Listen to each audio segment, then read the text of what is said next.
Assalamu alaikum, I'm Aisha and you're watching Samaa News. Here are today's headlines.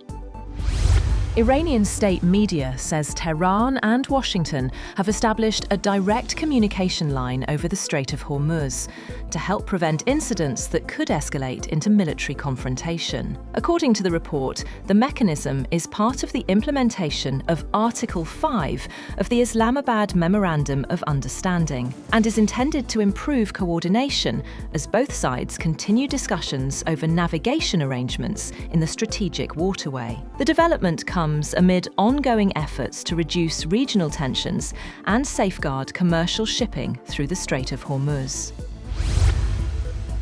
The nuclear watchdog's top official has said that the interim US-Iran peace accord gives UN nuclear inspectors access to Iran after Tehran indicated key sites would remain off-limits until a final deal with Washington was reached and sanctions lifted. International Atomic Energy Agency boss Rafael Grossi told a press conference in Japan that to comply with the agreement, the IAEA will have to have access and inspect.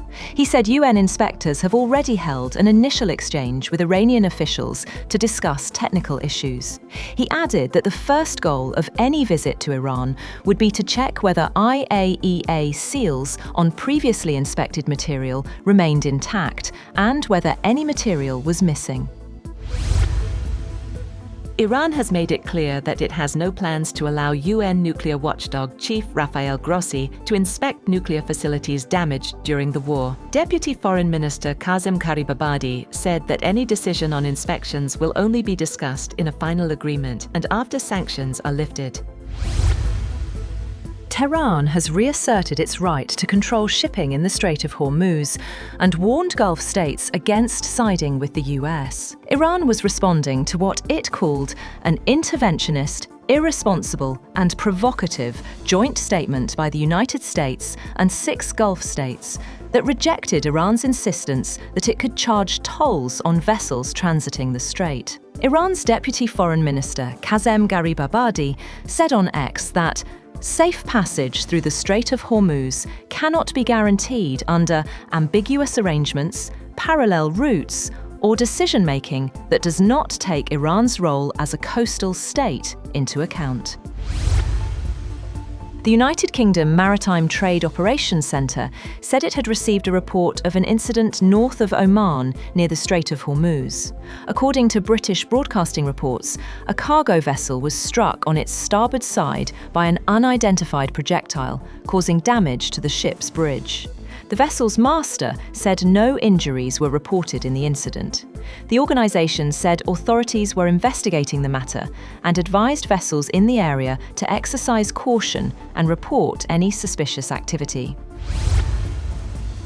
The United Nations Maritime Agency has temporarily suspended its evacuation initiative for ships stranded near the Strait of Hormuz after a vessel was attacked in the Gulf of Oman. The International Maritime Organization, or IMO, said the decision was taken to reassess security conditions and ensure that adequate safety guarantees remain in place for vessels operating in the region. The evacuation effort was designed to help hundreds of ships and thousands of seafarers navigate safely through the strategically important waterway amid ongoing regional tensions. Authorities in the United Arab Emirates briefly issued emergency phone alerts on Friday, warning residents of a potential missile threat before sending a follow-up message declaring the situation safe. The Interior Ministry later advised residents to disregard the earlier warning, although some users reportedly received an additional alert before the all-clear notification. No missile strike or security incident was immediately confirmed, and normal activities have since resumed across the UAE. Foreign rescue teams and humanitarian aid are arriving in Venezuela following twin earthquakes that devastated areas in and around the capital, Caracas. Authorities say the death toll has risen to 589, with nearly 3,000 people injured and hundreds still believed to be trapped or missing beneath the rubble. Search and rescue operations are continuing as emergency crews race to locate survivors.